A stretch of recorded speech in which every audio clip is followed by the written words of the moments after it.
Dance Arts of Columbia provides fitness fun for everyone from 3 years old to adult. Dance Arts is a good environment where the friendly staff makes you feel comfortable. Dance Arts feels that dance is an art form that you can experience firsthand by learning tap, jazz, modern, musical theater, lyrical, and ballet. Dance Arts urges you to enjoy a sense of accomplishment while getting fit and having fun. For class information, call 875-1569. Dance Arts of Columbia, serving Columbia since 1979.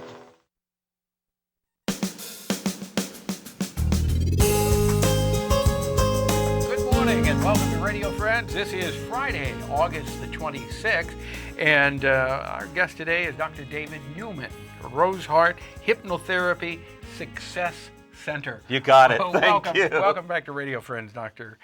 David Newman.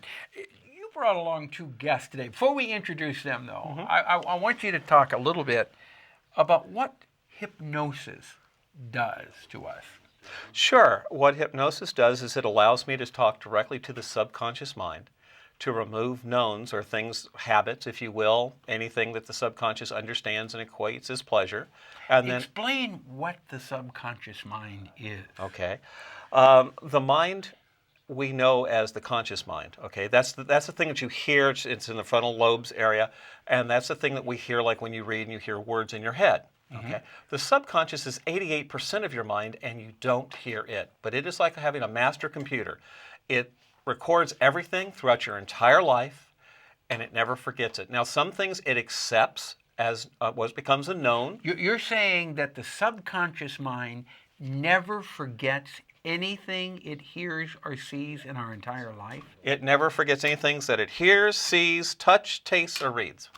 It's there. Everything from our first second on this earth is in our subconscious mind. It's in the subconscious mind.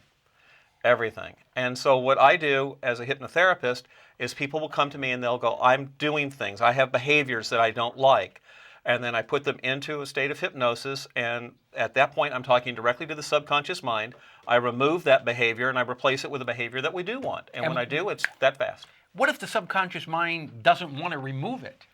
That's called resistance, and that does happen. And matter of fact, with one of my guests, we had to do a step-down method on smoking because he was so resistant. He identified himself so much with being a smoker. It was part of his persona that's what we did. And we just stepped it down piece by piece, and I found each little known that kept him smoking, and then I removed them one by one. So the subconscious mind gradually accepted it. Yeah.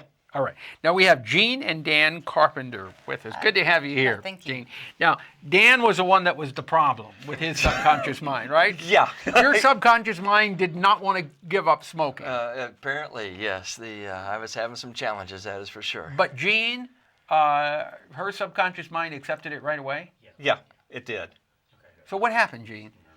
I went to see Dr. Newman, and he did a session with me for about an hour. You were hypnotized? Yes, I was. And I find that, I guess I'm easily suggestible. So he did the session with me. I left that building, and he gives you triggers, things that you can do to help yourself, that if you have the urge, you could stop. And I found myself having to do that for a week or two, but did not smoke, haven't been smoking. You just stopped cold turkey? Pretty much, yeah. So the subconscious mind accepted it? Yes. But every once in a while it was saying, hey, Jean, you want to...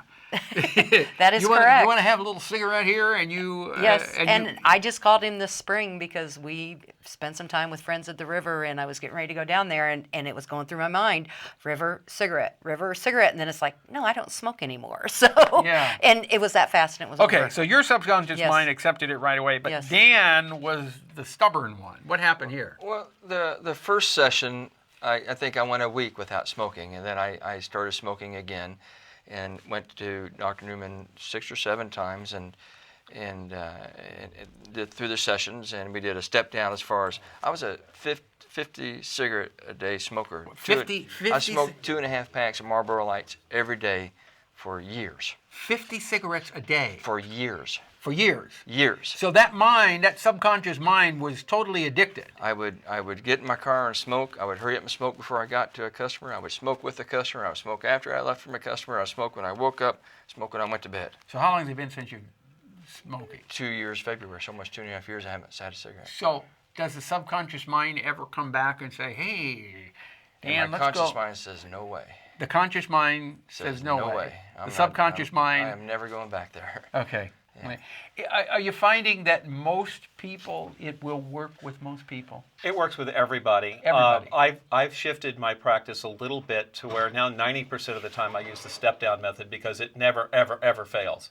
And that's the key thing. People who smoke have a reason that they smoked. Okay, it may have been just to look cool, to be a tough person. They may be hypoglycemic or have low blood sugar, and 3% of every cigarette is pure sugar, and so they're actually using it for a sugar induction system. People really aren't addicted to the nicotine in cigarettes; they're addicted to the sugar in cigarettes. Okay. Now, we were talking about the subconscious mind. Some people are very suggestible. Is that the right? Well, they accept suggestions more easily. Dan is what we refer to as an emotional, which means he's more left brain oriented, which means that he has to analyze. Things have to make logical sense to him. It has to be rational. and that's why it took you a little bit longer.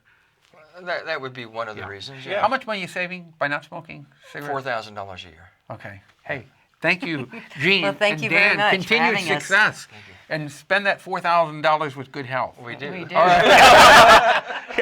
One other thing you told me that you're doing with hypnosis now is Yeah, what we have is what's called the neuro lap band therapy. It's just like regular lap band, okay? Except you don't go through the medical procedure. it's all in your head. It's all in your head. People that have gone through it, I've done it now for the past year and a half.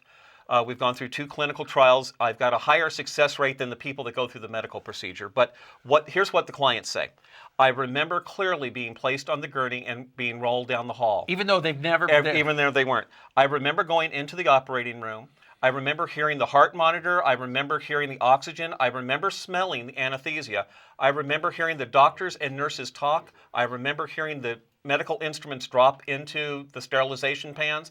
I remember all of this. They've never gone through it. And this is all hypnosis. It's all hypnosis, It's and it has a phenomenal success rate. I'm It's- averaging it's- 90.4 right now. It's amazing what is available in our mind and what we can do. And the with our cost mind. effectiveness of it. Basically, I'm able to do this procedure for people complete from soup to nuts, and it costs them what they would normally pay in a copay.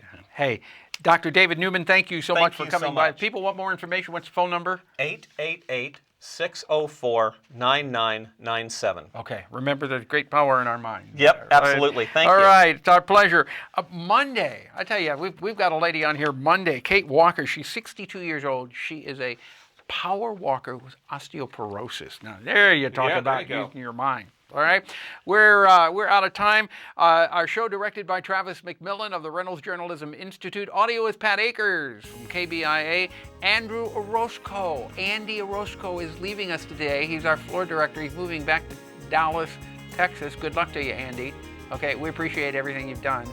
And our assistant producer and guest coordinator, Uncle James Mauser. To watch this program again or to listen to it again, go to kbia.org, click on Radio Friends, sign up for a free podcast or a podcast, and follow us on Facebook, facebook.com/RFWPP. Bye-bye.